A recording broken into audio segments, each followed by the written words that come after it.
My name's Natalie Harkin. I'm an Arunga woman born and raised on Kaurna country in South Australia. I'm also a poet and a research fellow with the Critical Indigenous Studies team at Flinders University. My book, Apron-Sorrow, Sovereignty, published by Wakefield Press, is a bit of a deep dive into our Aboriginal women's domestic labour history in South Australia, which has been a history that's largely unknown or hidden or suppressed, certainly in the official public narratives of history in this state.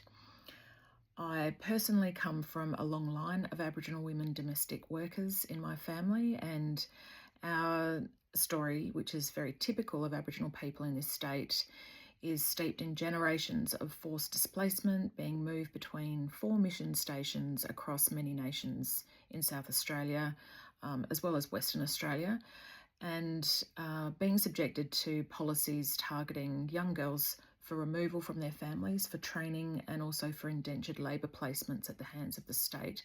And I don't know any Aboriginal family that wasn't severely impacted by these policies.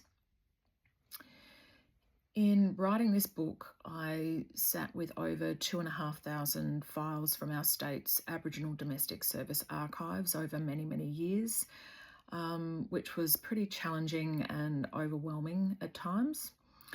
The creative arts work became really central to the overall project.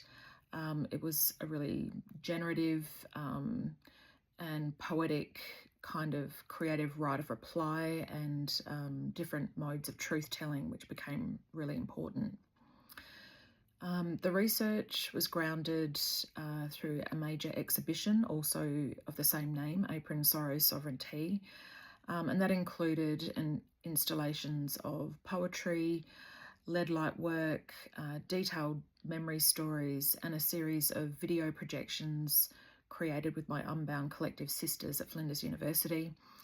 And all this creative work is really beautifully, I think, curated throughout the book in a very tactile way, which I love.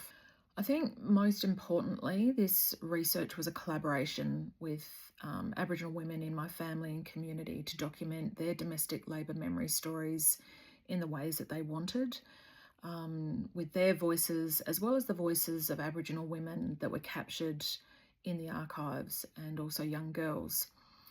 So collectively, all their voices represent the really strong heartbeat to the book.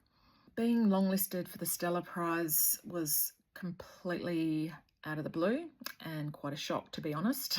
I think for me, the honour of being longlisted is for the women and to keep these hidden histories on the public radar, especially the unfinished business of stolen wages and archival justice, because there's still so much work to be done in this space.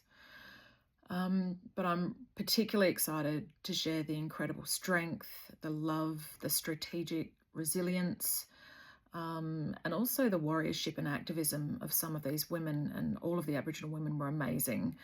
Not just for them to get the recognition that they deserve, but also the justice that they are owed. Thanks.